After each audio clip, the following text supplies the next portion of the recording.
Sorry, repeat the last part of that?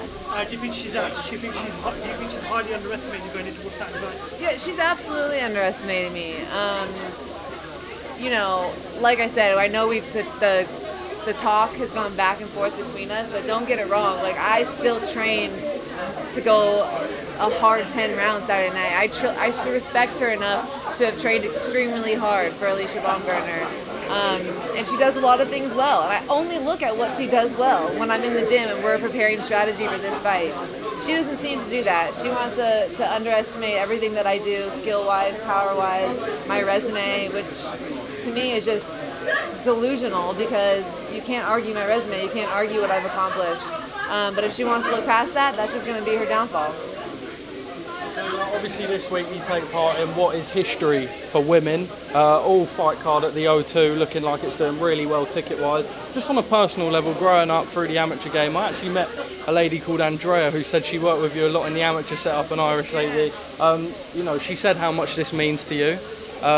Is it a bit of a pinch yourself, a surreal moment this week for you from going, the amateur career and, slugging through the professional ranks to today? I feel like it's been a really natural progression to this point in my career. Like, this is definitely by far the biggest fight I've been in, media-wise, like hype-wise. Everyone here is just so excited for this fight. They really, really showed up, and they're bringing the energy. And even though I expected this and I hoped for it, it's good to really, really see it all kind of come together. But I'm ready for this. I really feel like I've been moved so well in my career. Top Rank has given me the best fights. My career's gone like this, and so I feel like this is the natural progression to be in this situation and to be in this, what I feel like has become a mega fight. So I'm ready for it. There's no excuse. Let's talk a little bit about the hatred between the two of you, because it is there. We saw, I think Top Rank released a little segment this week that I was watching on Twitter. Just makes it even better watching for the fans, obviously with the main event, the bitter rivalry there. This is real personal for you. You want this with everything you've got. Oh yeah, I mean this rivalry is definitely organic. This hasn't been forced in any way.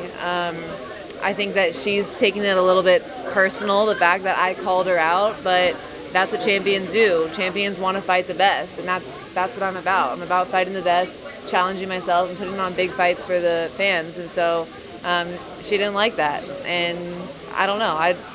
She's not the most likable person. I mean, does anyone really like her? Her energy just sucks, but it's a good rivalry for the fans. I think it's fun because this is what women's boxing need. I think rivalries is definitely a big part of us kind of growing to the next level. Just one more from me, sorry Matt. Obviously we've seen last time out Alycia, I think Eddie said a little bit disappointing. Obviously before that with a blitzing of Terry Harper.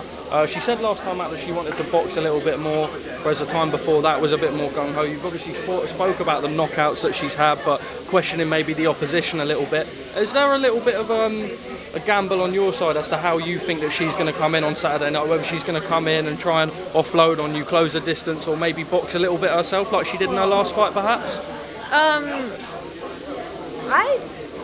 We prepared for everything, right? Coach Al is very, very strategic in the fact where we don't know exactly what she's going to do. No one ever does, and so we always have an A and a B plan. But from what I've seen, especially in her last fight, she likes to be comfortable. She likes to keep that perfect space, sort of lure her opponents in, tries to be a little bit slick and just time you and land that big right hand. But she's never fought an opponent who's going to put the pressure on like I am, who has the punch count that I do, and who's going to force her to fight a little bit. I mean, I'm not going to let her stay in her comfort zone and just wait to land that big right hand on me. I'm not Terry Harper. And if she couldn't stop Matisse or even hurt Matisse, I know that she doesn't even have that second or third gear. So we'll see. Mikaela, do you believe that the fact that she seems to have taken this more personally than you've always said it's about business. You called Terry Harper out when she had the belt. Now she has the belt, you've called her out. Do you believe it's an advantage to you that it's obviously she's taking it more personally?